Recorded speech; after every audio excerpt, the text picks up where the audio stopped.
उत्तराखंड की खूबसूरत वादियों में एक गांव है जड़धार। यह सिर्फ एक गांव नहीं बल्कि अपने अंदर कई रहस्य समेटे हुए है। इन्हीं में से एक है नागनी की कहानी। यह एक ऐसी नागिन की कथा है जो आज भी लोगों की आस्था का केंद्र बनी हुई है। कहते हैं सदियों पहले इस इलाके में एक विशालकाय नागिन का राज्य था। उसका निवास स्थान एक बहुत बड़ी गुफा थी जिसे लोग बड़ियार ओढार के नाम से जानते थे। यह नाम इसलिए पड़ा क्योंकि बड़ियार का मतलब चरवाहा होता है और ओढार का मतलब गुफा। यह गुफा चरवाहों और उनके पशुओं के लिए एक सुरक्षित ठिकाना हुआ करती थी। बड़ियार ओढार कोई मामूली गुफा नहीं थी।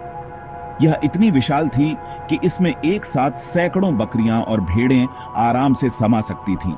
गांव वाले बताते हैं कि जब मौसम खराब होता या जंगली जानवरों का डर होता तो चरवाहे अपनी बकरियों को लेकर इसी गुफा में छिप जाते थे। गुफा के अंदर एक खास जगह थी जो एक छोटी खिड़की जैसी दिखती थी। मान्यता है कि यही वह स्थान था जहां वह रहस्यमयी नागिन अपना सिर रखकर आराम करती थी। वह उस खिड़की से बाहर की दुनिया पर नजर रखती थी। गांव के लोग उस गुफा के पास जाने से डरते थे क्योंकि उन्हें नागिन की शक्ति का अंदाजा था। उस नागिन की शक्ति की कहानियां दूर दूर तक फैली हुई थीं। कहते हैं कि वह अपनी इच्छा से रूप बदल सकती थी और उसके अंदर दैवीय शक्तियां थीं। जब वह अपने निवास स्थान बड़ियार ओढार से निकलकर कहीं जाती थी तो एक अजीब घटना घटती थी। वह जिस रास्ते से गुजरती थी वह जमीन हमेशा के लिए बंजर हो जाती थी।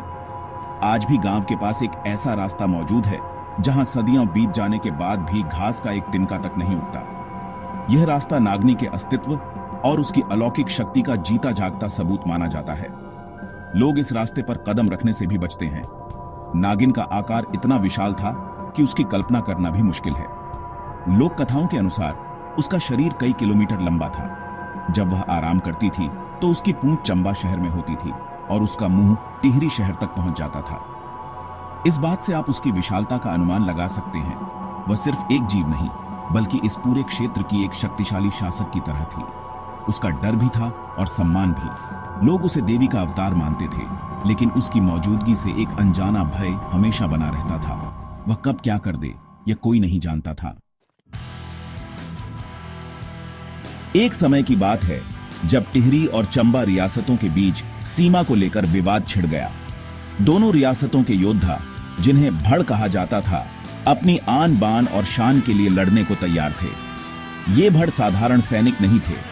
वे युद्ध कला में माहिर और अपनी वीरता के लिए प्रसिद्ध थे। दोनों तरफ से सेनाएं इकट्ठी हुईं और एक भयंकर युद्ध शुरू हो गया। यह युद्ध एक दो दिन नहीं बल्कि पूरे 7 दिनों तक चला। तलवारों की खनक और योद्धाओं की ललकार से पूरी घाटी गूंज उठी। हर कोई अपनी रियासत की जीत चाहता था, लेकिन कोई भी पक्ष हार मानने को तैयार नहीं था। इस भीषण युद्ध में टिहरी रियासत का एक भड़ सबसे ज्यादा पराक्रमी साबित हुआ। उसकी वीरता के सामने चंबा के योद्धा टिक नहीं पा रहे थे। उसने अपनी तलवार से ऐसा कहर बरपाया कि दुश्मन सेना के पैर उखड़ने लगे। अंत में 7वें दिन टिहरी के उस महान योद्धा की जीत हुई। चंबा के भड़ों को हार मानकर पीछे हटना पड़ा। जीत के बाद टिहरी का वह भड़ विजय के नशे में चूर होकर अपनी रियासत की ओर लौट रहा था। उसका सीना गर्व से चौड़ा था। उसे नहीं पता था कि जंगल में उसका सामना एक ऐसी शक्ति से होने वाला है जो किसी भी योद्धा से ज्यादा खतरनाक थी। जैसे ही वह योद्धा उस इलाके से गुजरा जहां नागनी का वास था, एक अनहोनी हो गई। युद्ध के शोर और हिंसा से नागनी की शांति भंग हो चुकी थी। वह क्रोधित होकर अपनी गुफा से बाहर निकली। उसका विशाल शरीर पहाड़ की तरह लग रहा था और उसकी फुफकार से हवा में जहर घुल गया था। उसने देखा कि एक योद्धा विजय का जश्न मनाता हुआ उसके क्षेत्र में घूम रहा है। नागनी को लगा कि इसी योद्धा की वजह से उसकी शांति भंग हुई है। उसका क्रोध 7वें आसमान पर पहुंच गया और उसने उस योद्धा को सबक सिखाने का फैसला किया। चारों तरफ एक भयानक सन्नाटा पसर गया। जब टिहरी के भड़ ने उस विशालकाय नागिन को अपने सामने देखा तो वह भी हैरान रह गया। उसने अपनी जिंदगी में कई दुश्मन देखे थे, लेकिन ऐसा भयानक जीव कभी नहीं देखा था। नागिन का मुंह टिहरी की तरफ था और पूंछ चंबा में। उसकी आंखें अंगारों की तरह दहक रही थीं। योद्धा समझ गया कि अब उसकी लड़ाई किसी इंसान से नहीं बल्कि एक दैवीय शक्ति से है।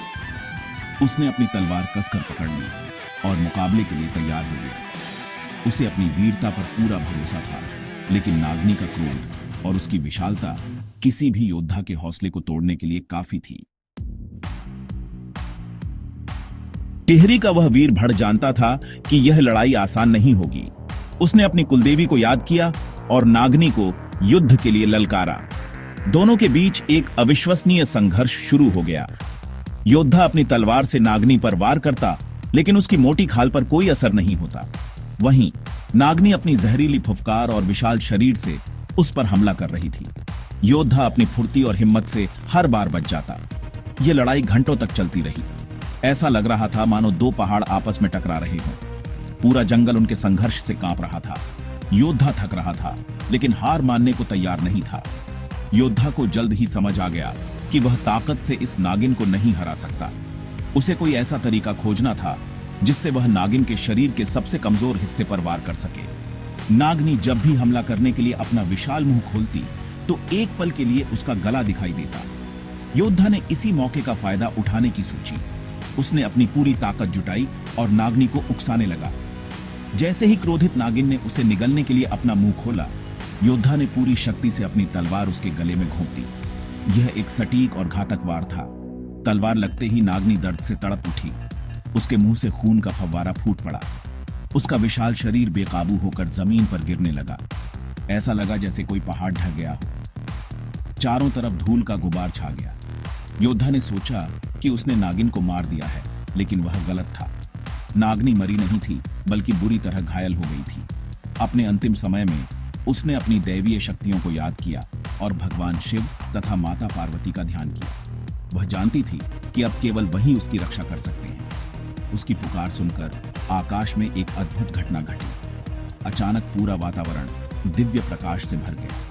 आकाश मार्ग से स्वयं भगवान शिव और माता पार्वती प्रकट हुए। उन्होंने देखा कि उनका एक भक्त योद्धा और उनकी एक प्रिय नागिन दोनों पीड़ा में है। भगवान शिव ने योद्धा से कहा, हे वीर, तुमने अपनी वीरता का परिचय दिया है, लेकिन तुमने एक ऐसी जीव को मारा है जो इस क्षेत्र की रक्षक थी। यह नागिन साधारण नहीं है, यह मेरी प्रिय है। यह सुनकर योद्धा को अपनी गलती का एहसास हुआ। उसे समझ आया कि उसने विजय के घमंड में एक बहुत बड़ा अनर्थ कर दिया है।